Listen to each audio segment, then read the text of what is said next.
बयानी and welcome to my channel. आज मैं क्लास 11th इकोनॉमिक्स का ये जो market equilibrium under perfect competition, effects of shift in demand and supply curve, ये कंटिन्यू करूंगी। हमने कुछ पार्ट्स इसके कर लिए थे प्रीवियस वीडियो में और ये सेकंड पार्ट है इसी का।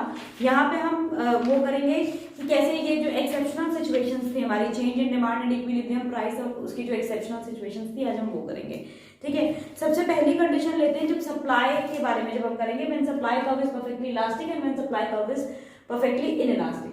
जब इलास्टिक सप्लाई कर्व होता है तो it's line parallel to X axis, हमेशा याद रखिएगा। और जब इनइलास्टिक होता है तो it's line parallel to Y axis. ये इनइलास्टिक की सिचुएशन है और ये इलास्टिक वाली सिचुएशन है। ये ग्राफ्स आपको तभी याद रहेंगे जब आप इनको पढ़ते टाइम इसके अकॉर्डिंग आप इसे समझो। ठीक है, इसीलिए जो नेक्स्ट पार्ट जो मैं आज भी करवाऊंगी इसी वीडियो में, उसके ग्राफ्स मैंने नहीं बनाए हैं, वो मैं आपको आपके सामने बना के दिखाऊंगी। ये तो बहुत सिंपल थे, इसलिए ये मैंने वीडियो को थोड़ा शॉर्ट करने के लिए बना के रख लिए थे। ठीक है, और आप कमेंट करके जरूर बताना ये आपको समझ आए कि नहीं आए। ये बेसिक्स हैं, बेसिकली ग्राफ के थ्रू आप चीजों को कैसे एक्सप्लेन करते हो उसके लिए ये बहुत ज्यादा जरूरी है। तो हम सबसे पहले इसमें करते हैं जब सप्लाई जो होती है परफेक्टली इलास्टिक होती है।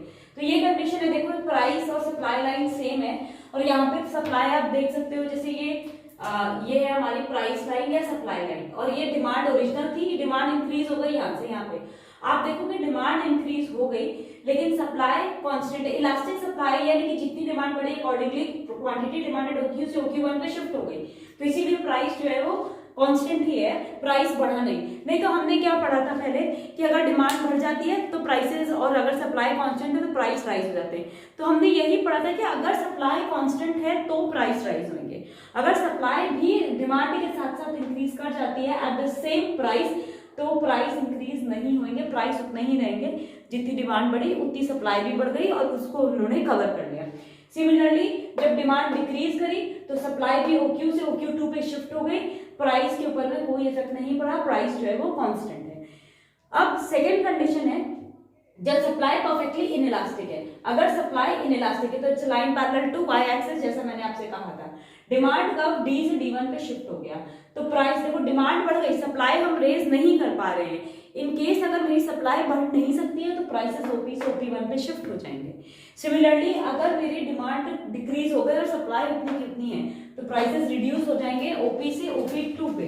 ठीक है, तो प्राइसेस जो है वो मेरे OP से OP2 पे शिफ्ट हो जाएंगे। ये देखो ऐसे, पहले OP चल रहा था अब OP2 हो गया, ये मेरे प्राइसेस जो है वो शिफ्ट हो गए, नीचे हो गए, कम हो गए यहाँ पे प्राइसेस। तो यानी कि अगर सप्लाई हम चेंज नहीं कर सकते हैं तो प्राइस पे इफेक्ट पड़ता है, और अगर सप्लाई चेंज हो सकती है तो उसका प्राइस पे कोई इफेक्ट नहीं पड़ता है।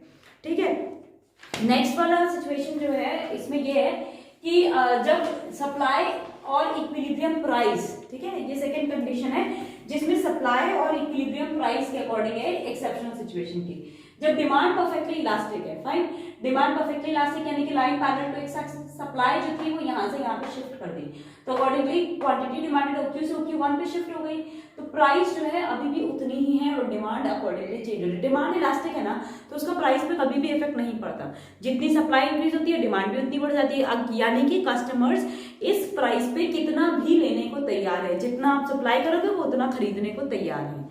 ठीक है, और ये कंडीशन है अगर डिमांड डिक्रीज हो गई, अगर सप्लाई डिक्रीज हो गई यानी कि मेरी ओरिजिनल सप्लाई ये थी, अब मेरी सप्लाई रिड्यूस होकर S1 पे आ गई है, तो इसका भी प्राइस पे इफेक्ट नहीं करेगा क्योंकि क्वांटिटी डिमांड OQ से OQ2 पे रिड्यूस हो गई। यानी कि जैसे ही सप्लाई कम हुई हमने डिमांड भी कम कर दी तो अकॉर्डिंगली उसका प्राइस पे कोई इफेक्ट नहीं पड़ता है।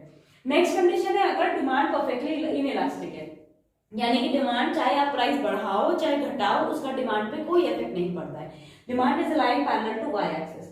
देखिए पहले सप्लाई इतनी थी, अब प्राइसेस रिड्यूस हो गए तो सप्लाई भी रिड्यूस हो गई, तो सप्लाई रिड्यूस हो गई लेकिन इससे डिमांड को कोई इफेक्ट नहीं पड़ा, क्वांटिटी डिमांडेड OQ की OQ ही है, इसका कोई इफेक्ट नहीं पड़ा, बस प्राइस रिड्यूस होने की वजह से सप्लाई भी रिड्यूस हो गई। सिमिलरली यहाँ पे प्राइस P से P2 पे चला गया तो सप्लाई S से S1 पे चली गई, यानी कि सप्लाई इंक्रीज कर गई तो उससे भी क्वांटिटी डिमांडेड पे कोई असर नहीं पड़ा क्योंकि डिमांड कांस्टेंट है, मेरी डिमांड पे कोई असर ही नहीं हो रहा है किसी भी प्राइस पे, मुझे जितना लेना है मैं उतना ही लूंगी। अगर दाम कम हो गए तो मैं ज्यादा लेने लग गई या दाम बढ़ गए तो मैं कम लेने लग गई, ऐसा मैंने नहीं किया है। That is why quantity demanded जो है जितनी है उतनी की उतनी ही है, it has not affected it. अब मैं आपको दोनों साथ में लेकर के कंडीशंस बताती हूँ जब मेरी क्वांटिटी माने डिमांड और सप्लाई दोनों एक साथ बढ़ या घट रहे हैं। ये डायग्राम्स मैं आपको सामने बना के दिखाऊंगी ताकि आप खुद भी ये समझ सको और उसी के अकॉर्डिंग बना सको। इसीलिए मैंने इन्हें बना के नहीं रखा, नहीं तो मैं वीडियो पॉज करके बना सकती थी इन डायग्राम्स को भी, लेकिन फिर क्या होगा कि वो ग्राफ जब आप खुद बनाओगे ना तो आपसे नहीं बनेंगे। और अगर आपको मेरे एक्सप्लेनेशन समझ में आते हैं, मेरे वीडियोस पसंद आते हैं तो प्लीज सब्सक्राइब करना मत भूलना, चैनल को सब्सक्राइब कर देना। और इन केस आपको कोई चीज नहीं समझ में आती है तो कमेंट करके बताओ ताकि मैं उस चीज को आपको नेक्स्ट वीडियो में एक्सप्लेन कर सकूं, या कोई चीज मेरे एक्सप्लेनेशन का आपको क्लियर नहीं होता है, कोई चीज नहीं समझ में आता है तो वो भी कमेंट करके बताओ। I will improve it in my next video. तो सबसे पहली चीज है, अगर इंक्रीज इन डिमांड ज्यादा है इंक्रीज इन सप्लाई से तो क्या होगा। ठीक है, मैं आपको साथ के साथ ग्राफ एक्सप्लेन भी कर रही हूँ तो आप इसे समझते हुए चलना। फाइन, सबसे पहले मैं अपना ये ग्राफ बनाती हूँ। ये है मेरा एक्स एक्सिस, ये वाई एक्सिस, ओ एक्स वाई। यहाँ आपको पता है प्राइस होती है, यहाँ क्वांटिटी होती है। ठीक है, अच्छा अब हमने क्या कहा कि भाई मेरी पहले डिमांड इतनी थी, पहले मेरी डिमांड D1 है, अब मेरी डिमांड जो है ये D2, थोड़ी ज्यादा मैंने लिखाई है। ठीक है, और सप्लाई जो थी मेरी ये S1 है और ये है मेरी S2। तो आपको दिख रहा होगा। अब इस समय क्या होता है, आप ये डायग्राम कैसे बनाओगे आप ये भी देखना। ये देखो यहाँ के हिसाब से ये मेरा बनेगा प्राइस, ये है P1 और ये है P2। फाइन, अच्छा अब आपका ये पॉइंट हम मान लेते हैं, ये थोड़ा सा गड़बड़ है, ये यहाँ पे नहीं आएगा। देखिए यही चीज मैं आपको बता रही हूँ, सप्लाई के अकॉर्डिंग हमें सेट करना था। यहाँ पे आएगा P2। ठीक है, ठीक है, गलती से मैंने इसको ऊपर कर दिया था। तो जहां पे भी डिमांड एंड सप्लाई ये जो कर्व्स होते हैं जहां पे मीट करते हैं उसी के अकॉर्डिंग हमारा ये बनता है ना ग्राफ्स जो बनते हैं हमारे डिमांड एंड सप्लाई के। देखो ये सेकंड सप्लाई कर्व के साथ में, ये फर्स्ट सप्लाई कर्व के साथ में ये वाला डायग्राम है। आप यहाँ देखो ये वाला जो है ये इक्विलिब्रियम पॉइंट को मैं E ले लेती हूँ। ठीक है, और ये वाला जो इक्विलिब्रियम पॉइंट है इसको मैं P मान रही हूँ। अच्छा, और एक पॉइंट मैं यहाँ पे लेती हूँ जहाँ पे ये दोनों क्रॉस करके निकल रही है, ये पॉइंट, इसको मैं एक बार K कंसिडर कर लेती हूँ। ठीक है, और इस पॉइंट को मैं R ले लेती हूँ। इसके अकॉर्डिंग मैं अपनी क्वांटिटी डिमांडेड और निकाल लेती हूँ। E के साथ में यहाँ पे आएगा, इसको ले लेती हूँ Q1, और T के साथ में ये है Q2। अब आप इसका एक्सप्लेनेशन सुनो। आप देखो यहाँ पे आप देख सकते हो कि increase in demand is more than increase in supply. तो ये क्या चीज शो करती है, D1 आपकी इनिशियल डिमांड कर्व है, D1 इनिशियल डिमांड कर्व है, और S1 आपकी इनिशियल सप्लाई कर्व है। ये दोनों जो है पॉइंट E पे इंटरसेक्ट कर रहे हैं, और इस समय मेरा प्राइस जो है वो OP1 है, क्वांटिटी डिमांडेड OQ1 है। ठीक है, अब डिमांड जो थी D1 से D2 पे आ गई, न्यू डिमांड बढ़ने की वजह से इंक्रीज इन सप्लाई भी हो जाएगी, S1 से S2 पे आ गई। ठीक है, ये मेरा नया सप्लाई कर्व बन गया। अब आप देखो इंक्रीज इन डिमांड कितनी है, E से R, डिमांड कितनी भी है E से R तक बढ़ी। ठीक, उसके बाद में क्या होता है, अगर मेरी डिमांड इतनी ज्यादा बढ़ जाती है तो सप्लाई ऑब्वियसली प्राइसेस राइज करने लगेंगे। प्राइस P1 से P2 पे आ गया तो सप्लाई, जैसे ही प्राइसेस बढ़ते हैं आपको पता है प्रोड्यूसर्स का क्या वो रहता है कि हम सप्लाई भी इंक्रीज करें, क्योंकि ज्यादा दाम का फायदा उठाना हर कोई चाहता है, तो वो सप्लाई इंक्रीज कर देता है S1 से S2 पे। तो जब वो सप्लाई, जैसे ही प्राइसेस बढ़ते हैं, कुछ कस्टमर जो है वो मार्केट छोड़ देते हैं कि नहीं भैया ये कमोडिटी अब हमारे बजट के बाहर हो गई है, तो वो अगर कस्टमर्स ने कंजम्पशन कम कर दिया तो वो कम होकर R से T पे आ गया, और जैसे ही प्राइसेस बढ़ते हैं सप्लाई इंक्रीज होने की वजह से नया सप्लाई कर्व T तक आ गया। तो ये जो मेरा नया इक्विलिब्रियम स्ट्राइक करेगा ये पॉइंट T पे करेगा, जहाँ पे कुछ कस्टमर्स छोड़ के चले गए इसलिए, और उस समय नई क्वांटिटी डिमांडेड जो है वो OQ2 होगी। सेकेंड कंडीशन है जब increase in demand increase in supply के बराबर थी। यहां था increase in demand is more than increase in supply. ठीक है, अभी सेकेंड कंडीशन कर रही हूं, increase in demand is equal to increase in supply. ये देखो ये D1 ये D2, और उतना ही मैं लगभग, देखो मैं एग्जैक्टली तो कैसे बनाऊंगी, ये मैं ले लेती हूँ मेरा S1 है और ये S2 है। ठीक है, जब S1 और D1 जहां मीट कर रहे हैं ये मेरा पहला इक्विलिब्रियम पॉइंट होगा E। ठीक है, और ये स्ट्रेट लाइन में यहाँ पे आकर के आ रहा है ये T, ये यहाँ से ये, और इसको आप एक्सटेंड करके यहाँ तक लाके प्राइस बनाओगे। आई थिंक आपको ये समझ में आ गया होगा, इसीलिए मैं ग्राफ आपके सामने आपको बना के दिखा रही हूँ ताकि आप ये गलतियां कोई भी ऐसी पेपर में ना करो। जब इंक्रीज इन डिमांड और इंक्रीज इन सप्लाई आपस में सेम होता है तो क्वांटिटी डिमांडेड ऑब्वियसली आपका OQ से OQ1 पे चला गया, प्राइस उतना का उतना ही रहा क्योंकि जितनी डिमांड बढ़ी उतनी की उतनी सप्लाई बढ़ गई, तो इसीलिए उसका प्राइस पे कोई इफेक्ट नहीं पड़ता है।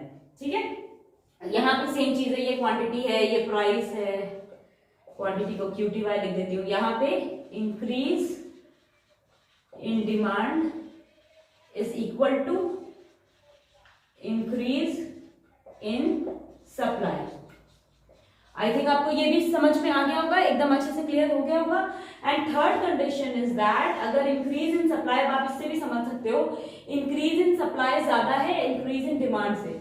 मान लो डिमांड इतनी ही हुई है, ठीक है, और सप्लाई इतनी सारी इंक्रीज हुई है, तो इन दैट केस क्या होता है, अगर ये मेरा ओरिजिनल एस कर्व है, ये S1 हो गया, ये D था, ये D1 हो गया, डिमांड इंक्रीज हुई है लेकिन सिर्फ इतनी सी, तो उस समय प्राइस इतना था और इस समय इतना है। ठीक है, तो अब आप यहाँ ध्यान से देखो, आपको समझ में आएगी ये चीज। अगर आप नोटिस करो तो आपके प्राइसेस जो थे वो P1 से P2 पे आ जाएंगे, यानी कि प्राइसेस आपके रिड्यूस हो जाएंगे। डिमांड जो थी वो D से D1 पे इंक्रीज हुई, सप्लाई S से S1 पे आई, तो नया इक्विलिब्रियम यहाँ पे स्ट्राइक हो रहा है। तो ऑब्वियसली आप इसको अगर कंडीशन को नॉर्मली समझो तो डिमांड इंक्रीज तो करिए लेकिन कम इंक्रीज करिए, यानी कि सप्लाई जो मार्केट में स्टॉक है वो ज्यादा हो गया। अगर मार्केट में स्टॉक ज्यादा है और डिमांड कम है तो ऑब्वियसली प्राइसेस रिड्यूस हो जाएंगे, इसकी वजह से यहाँ पे प्राइसेस जो थे रिड्यूस हो गए। सेम चीज है, बाकी आपका जो लेबलिंग है ये सेम रहेगा।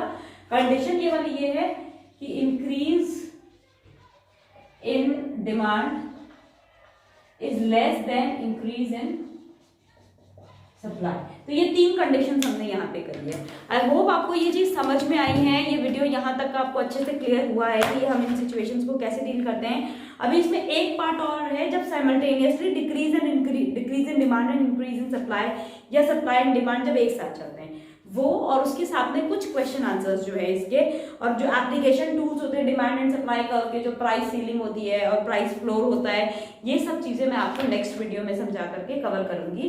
एंड साथ में इस चैप्टर के क्वेश्चन आंसर्स होगा, और कोशिश करूंगी क्वेश्चन आंसर्स का PDF भी आपको उसी वीडियो में अटैच करके दे दूं। आई होप मेरा ये वीडियो आपको समझ में आया होगा। वीडियो पसंद आया है तो भी कमेंट करना, नहीं पसंद आया तब भी कमेंट करके बताना, कमेंट सेक्शन में डाल देना। कोई डाउट्स है तो भी आप उसको कमेंट सेक्शन में डालना, और सब्सक्राइब करना बिल्कुल मत भूलना। देखो वहाँ पे एक रेड कलर का आइकन बना हुआ है, रेड बटन को दबाओ, वीडियो को सब्सक्राइब करो, बेल आइकन दबाओ, जैसे ही मेरे वीडियोस आएंगे आपको पता चल जाएगा। I know I am 1 day late for this video, but ये भी इसलिए क्योंकि इमरजेंसी में मुझे क्लास 12th के इकोनॉमिक्स की वीडियो पहले बनानी पड़ी क्योंकि उनके कुछ प्री बोर्ड्स का प्रॉब्लम था। ओके फाइन, तो आपके लिए भी मैं ऐसे ही बनाऊंगी। अगर आपको डाउट्स है तो आपके सारे वीडियो के पहले आपका वीडियो बनेगा। So please do like, share and subscribe my channel, and goodbye for today.